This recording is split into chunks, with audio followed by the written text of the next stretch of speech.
Hello दोस्तों, astro stock prediction में आपका स्वागत है। Good morning. Technical chart data points के ऊपर आधारित इस कार्यक्रम में आने वाले दिन का मैं प्रेडिक्शन बोलता हूं, जिसमें निफ्टी बैंक निफ्टी के लेवल्स होते हैं। लेवल्स यानी सपोर्ट रेजिस्टेंस।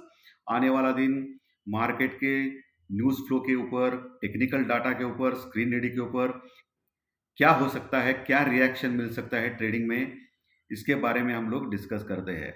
शुरू करने से पहले चैनल के डिस्क्रिप्शन बॉक्स में बिलो द टाइटल डिस्क्लेमर रखा है, उसको कृपया पढ़ी जानिए। एज पर डिस्क्लेमर, ये एजुकेशनल प्रोग्राम है। इसके तहत जो भी मैं बोलता हूँ, ये मेरी पर्सनल राय है, मेरी खुद की राय है। आपके प्रॉफिट या लॉस, लाभ या हानि के लिए मैं और मेरा चैनल जिम्मेदार नहीं रहेंगे, रिस्पॉन्सिबल नहीं रहेंगे। ये प्लीज प्लीज नोट करके रखिए। मेरा एस्ट्रो स्टॉक प्रेडिक्शन चैनल सिर्फ और सिर्फ यूट्यूब पे ही अवेलेबल है, ये भी नोट करके रखिए। चलिए दोस्तों, शुरू करेंगे। दोस्तों, अमेरिकन मार्केट में लगातार छठे दिन जबरदस्त रैली, और पिछले कुछ दिनों से अमेरिकन मार्केट लगभग 1000 पॉइंट बढ़ चुका है दोस्तों। और इसकी वजह, कल का जो रैली हो गया अमेरिका में, इसकी मेन वजह थी कि इन्फ्लेशन जो डाटा जो भी रिलीज हो गए, मैंने बोला था आपको कि डाटा रिलीज होने वाले हैं, वो पॉजिटिव रिलीज हो गए, यानी इन्फ्लेशन कम हो गया और जो उनका जो इकोनॉमी है वो बढ़ रही है। ये दोहरा संकेत मिल गया मार्केट से। इसके कारण अमेरिका जबरदस्त बढ़ गया। डाउ जोन्स 400 पॉइंट प्लस में क्लोज हो गया, और नैस्डैक भी लगभग 1.5-2% प्लस में क्लोज हो गया। इसके लिए आईटी के स्टॉक्स और बाकी के जो ओल्ड इकोनॉमी स्टॉक यानी ब्लू चिप स्टॉक्स, उन्होंने फिर से इंक्रीज दे दिया। और इसका असर हमारे इंडियन मार्केट में भी ऑलरेडी हो चुका था फ्राइडे के सत्र में जबरदस्त तेज उछाल मार्केट ने दे दिया। मैंने ऑलरेडी आपको ज्योतिष शास्त्रीय प्रेडिक्शन कार्यक्रम में मेरा जो प्रेडिक्शन था वो मिक्स टू पॉजिटिव ऐसा क्लियरली बोला था, और पॉजिटिव ही रहा लेकिन मार्केट। लेकिन मैंने आपको ये भी बोला था कि ऊपर के लेवल के ऊपर आपको सावधान रहना है, नीचे आ सकता है मार्केट प्रॉफिट बुकिंग करके। हालांकि इतना ज़्यादा प्रॉफिट बुकिंग नहीं हुआ, ये भी मानना पड़ेगा। ऊपर के लेवल से आखिर के 3:15 बैंक निफ्टी लगभग 150 पॉइंट ऊपर से नीचे आ गया, यानी 40,700 के पास हाईएस्ट लेवल था। बाद में वो 40,550 तक आ गया दोस्तों, 3, 20, 30, 25 को। लेकिन एडजस्टेड क्लोजिंग फिर से 40,600 के पास ऊपर हो गई बैंक निफ्टी की। हल्का सा प्रॉफिट बुकिंग हो गया, ये तो मानना पड़ेगा। लेकिन हमारा जो प्रेडिक्शन था वो मिक्स टू पॉजिटिव, ये तो 100% सही हो गया। लेकिन जो प्रॉफिट बुकिंग होना चाहिए था, ये नहीं हुआ, ज़्यादा नहीं हुआ। तो सस्टेनेबल रैली थी मार्केट में, जबरदस्त। और दूसरा दोस्तों, मैंने क्लियरली आपको प्री मार्केट रिपोर्ट में बोला था, और टेक्निकल और ज्योतिष शास्त्रीय प्रेडिक्शन में क्लियरली बोला था, ज्योतिष शास्त्रीय प्रेडिक्शन में, कि कल का जो बीते हुए कल का दिन जो था शुक्रवार का, वो राहु का दिन है। बोला था ना, राहु का दिन है, यानी 4 अंक आता है राहु का दिन, यानी 31 तारीख थी, 3+1=4। तो मैंने क्लियरली बोला था राहु का अंक है न्यूमरोलॉजिकली, और बहुत बड़ा मूवमेंट नीचे या ऊपर आ सकता है। और आपने देखा ऊपर जबरदस्त मूवमेंट आ गया। निफ्टी लगभग 300 पॉइंट प्लस में क्लोज हो गया, और बैंक निफ्टी लगभग 700 पॉइंट प्लस में क्लोज हो गया। जबरदस्त मूवमेंट ऊपर के लेवल से आपको दिखाई दिया दोस्तों। राहु, इसके लिए राहु का जो नक्षत्र था उसके पहले, वो भी आपने देखा बुधवार के दिन। तो राहु के नक्षत्र में भी आखिर के आधे घंटे में जबरदस्त तेज उछाल आ गया था मार्केट में। ये भी मैंने आपको क्लियरली बोला था। राहु का जो अंक होता है, नक्षत्र होता है ना दोस्तों, उस समय आपको बहुत केयरफुल रहना पड़ता है। कुछ भी हो सकता है, बहुत बड़े बड़े मूवमेंट्स हमेशा आते हैं राहु के नक्षत्र में या अंक में। ओके, इसको आपको आगे भी ध्यान में रखना है। मैं तो बोलते ही जाऊंगा, लेकिन अगर मैं बोलना भूल गया तो आपको फिर पता होना चाहिए कि क्या हो सकता है। ऐसे वक्त में क्या करना है कि आपको प्रॉपर हेजिंग करके जाना है, यानी कॉल और पुट दोनों लेना है। तो कहीं भी जाए मार्केट तो आपको प्रॉफिट हो सकता है। और जिन्होंने भी कल हेजिंग किया रहेगा स्टार्टिंग में भी, उनको जबरदस्त प्रॉफिट हुआ रहेगा। तो हेजिंग टेक्नोलॉजी गलत नहीं है। और वैसे भी कल इंडिया विक्स इतना गिरा है, फिर से 5% गिरा है। परसों 10% गिरा था, तो अभी 13 के नीचे आ गया है इंडिया विक्स, और कुछ बचा ही नहीं ऑप्शंस के प्रीमियम में अभी। जो लोग कॉल राइटिंग पुट राइटिंग करते हैं, उनको कुछ खाने को नहीं मिलेगा ज़्यादा दोस्तों। अभी सस्टेनेबल रैली, और निफ्टी और बैंक निफ्टी टेक्निकल चार्ट्स के ऊपर स्ट्रांग हो चुके हैं। लेकिन निफ्टी अभी भी थोड़ा सा प्रॉब्लम में है, क्योंकि 17,400 17,400 के ऊपर लगातार 2 दिन अगर क्लोज कर पाया निफ्टी, तो अगला टारगेट 17,800 यानी 17,800 का हो सकता है। लेकिन 17,400 के ऊपर लगातार 2 दिन क्लोज करना चाहिए एज पर टेक्निकल। और दूसरा, बैंक निफ्टी बहुत बहुत अल्ट्रा स्ट्रांग है, निफ्टी से भी ज़्यादा। 40,600 के ऊपर क्लोज किया बैंक निफ्टी ने, और वो बहुत ही अल्ट्रा स्ट्रांग लग रहा है दोस्तों। 700 पॉइंट लगभग प्लस में क्लोज हो गया। उसका चार्ट बहुत ही स्ट्रांग है।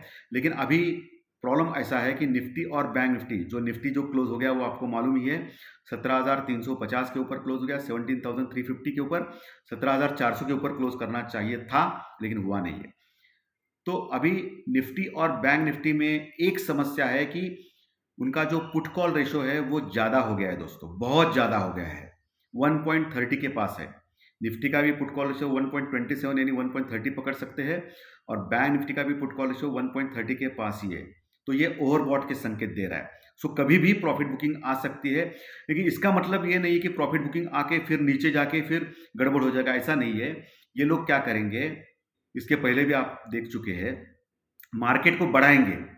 अभी जो 60 पॉइंट लगभग एसजेक निफ्टी गैप अप दिखा रहा है। सो क्या करेंगे, मंडे को मार्केट को बढ़ाएंगे, उसके बाद फिर नीचे लेके आएंगे, फिर वही टाइम पास करेंगे। थोड़ा बहुत टाइम पास करने के बाद क्या होता है कि जो पुट कॉल रेशो वो कम होता है। तो ऐसा वो ट्रिक करते हैं, वो हमेशा आप देख सकते हो, पिछले पिछले सालों से आप देख सकते हो उनका जो नाटक है ऑपरेटर लोगों का। So put call ratio profit booking यानी ऊपर से नीचे आ सकता है, फिर सस्टेन होकर फिर ऊपर जा सकता है। इसका मतलब ये होता है दोस्तों। और अभी जो मेन हर्डल है बैंक निफ्टी में वो 41,000 का है, क्योंकि 41,000 के पास कॉल राइटर्स बहुत ही ज़बरदस्त अभी भी मौजूद है। तो इतने आसानी से वो जाने नहीं देंगे। हालांकि 40,500, 600, 700 सब लोग कॉल राइटर्स भाग गए ऑलमोस्ट, और पुट राइटर्स बढ़े हैं दोस्तों, यानी तेजी करने वाले लोग और मंदी करने वाले लोग ऑलमोस्ट भाग गए। और 41,000 के पास भी कॉल राइटर्स कम हो गया है अभी। लेकिन अभी भी 41,000 यानी 41,000 का लेवल अच्छा स्ट्रॉन्ग रेजिस्टेंस का लेवल है, रुकावट का लेवल है। 41,000 के ऊपर गया बैंक निफ्टी तो और अल्ट्रा बुलिश हो जाएगा। और आपने देखा आईसीआईसीआई बैंक जबरदस्त बढ़ चुका था, और मैंने प्री मार्केट रिपोर्ट और टेक्निकल कार्यक्रम में आपको क्लियरली बोला था कि कल जो बीता हुआ कल दिन था शुक्रवार का, उस समय उस पे आपको रिलायंस के ऊपर ध्यान रखना है और आईटी के स्टॉक्स जो बढ़ सकते हैं। और आपने देखा इन्फोसिस, टीसीएस, रिलायंस, ये सभी शेयर्स जबरदस्त बढ़े दोस्तों। और मैंने वो क्लियरली आपको इंडिकेशन दिया था फ्राइडे को। इसके लिए मैं हमेशा बोलता हूँ कि जो मेरा जैकपॉट स्टॉक था, इन्फोसिस भी था, रिलायंस भी था, आप देखो आप कहाँ आ गए हो। तो ये फायदा होता ही होता है। तो किसी ना किसी रूप से ये एस्ट्रो स्टॉक प्रेडिक्शन चैनल देखने के बाद आपको फायदा होता ही होता है।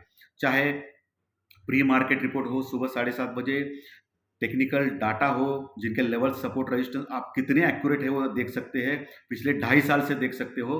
और ज्योतिष शास्त्र प्रेडिक्शन कार्यक्रम हो जहां मैं आपको एक अंदेशा देता हूं कि क्या नक्षत्र है, क्या हो सकता है इसका।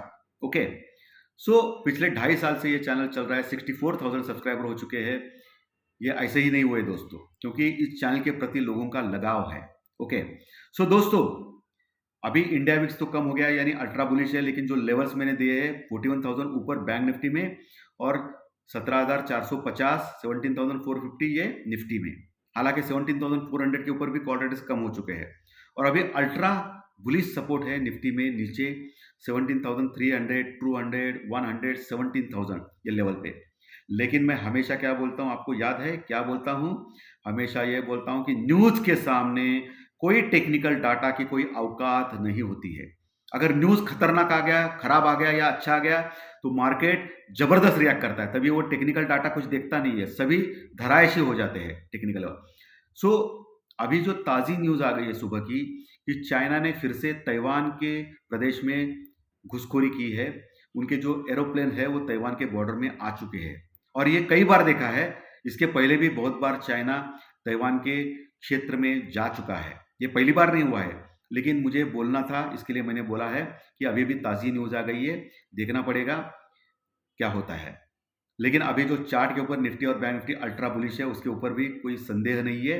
लेकिन जो पुट कॉल रेशो वो ज़्यादा है, सो ऊपर से नीचे आ सकता है, फिर नीचे आप बाय कर सकते हो। बाय ऑन डिप तो अभी 100% मार्केट है, उसमें कोई संशय नहीं है।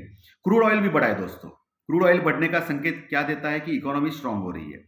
क्रूड ऑयल फिर से बढ़ा 1.5% और अभी $80 के पास आ गया है, $80। और ये इंडिया के लिए खतरनाक चीज़ है, क्योंकि $72 से $80 एक पिछले कई दिनों के बाद 10-15 दिनों में ही आ गया है दोस्तों क्रूड ऑयल। और ये इंडियन इकोनॉमी के लिए थोड़ी घातक है, क्योंकि हम लोग क्रूड ऑयल के लार्जेस्ट इंपोर्टर है पूरे वर्ल्ड मार्केट में। सो ये घातक है।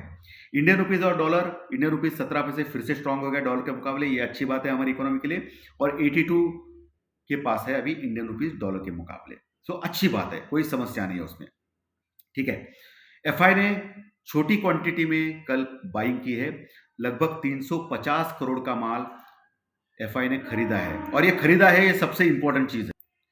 सो बाइंग किया है ये एफआई ने, ये बहुत अच्छी बात है। 350 करोड़ का हल्का सा माल, पिछले 2 दिन से बाइंग कर रही है, 2-3 दिन से एफआई, ये अच्छी बात है। लेकिन डीआई का जो बाइंग का फिगर आप देख सकते हो, पिछले 15 दिन से एफआई की जो फिगर रहती है उसके कई गुना वो बाइंग करती है। कल डीआई ने लगभग 2500 2500 करोड़ का माल खरीदा है दोस्तों, और एफआई ने सिर्फ 350 करोड़ का माल खरीदा है। आप देख सकते हो मार्च महीने में, मार्च 15 से लगातार डीआई ज्यादा क्वांटिटी में खरीद रही है। क्यों क्यों क्यों? इसकी वजह है एनएवी, क्योंकि डीआई जो है डोमेस्टिक जो है इन्वेस्टर, वो म्यूचुअल फंड से होते हैं, और म्यूचुअल फंड जो होता है, बहुत सारे म्यूचुअल फंड है, उसमें आम आदमी निवेशक पैसा डालता है, और पिछले कई दिनों से मार्केट गिर रहे हैं, तो उसका जो रिटर्न है म्यूचुअल फंड के वो नहीं आ रहे हैं। इसके लिए बहुत सारे लोग म्यूचुअल फंड से निकल रहे हैं और पोस्ट में या बैंक एफडी में डाल रहे हैं। तो ये डालना नहीं चाहिए, उनको रिटर्न अच्छा होना चाहिए।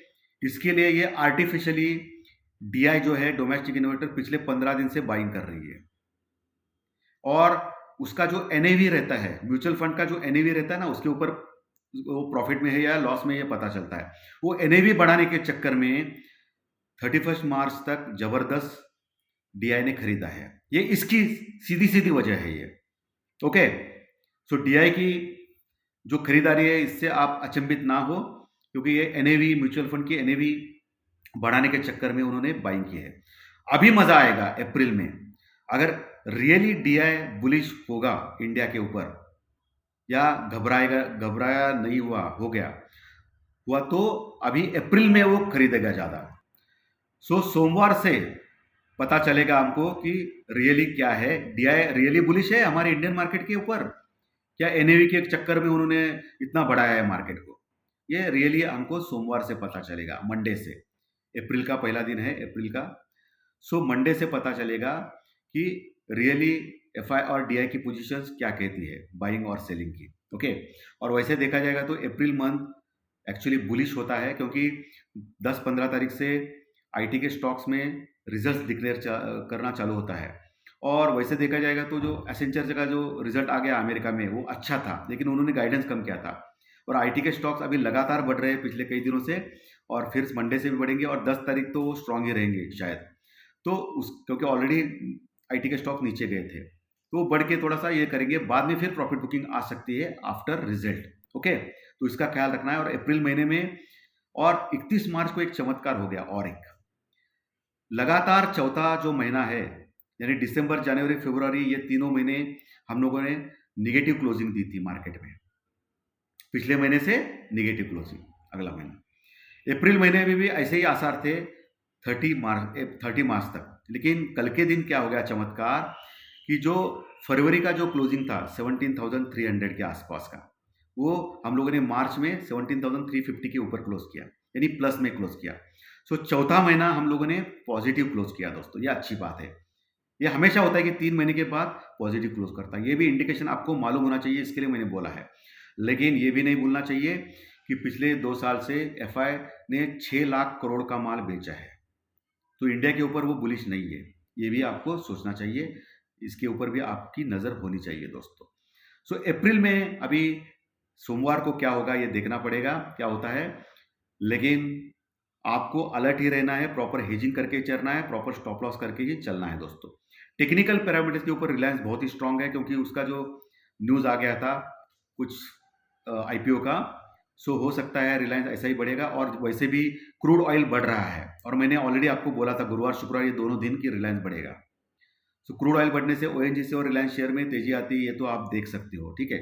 लेकिन अभी आपको कुछ स्टॉक्स के ऊपर देखना पड़ेगा। बजाज फाइनेंस, बजाज फिनसर्व, इन्होंने कल निराशजनक ये किया, प्रदर्शन किया अपना, और वो फ्लैट ही क्लोज हो गए।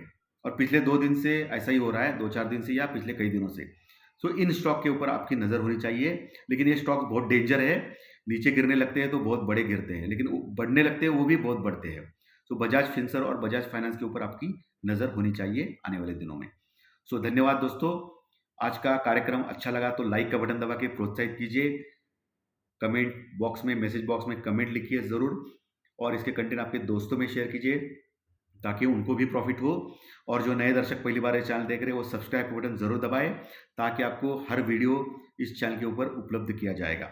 सो धन्यवाद, थैंक यू वेरी मच। फिर से मिलेंगे कल ज्योतिष शास्त्रीय प्रेडिक्शन कार्यक्रम में। Thank you very much.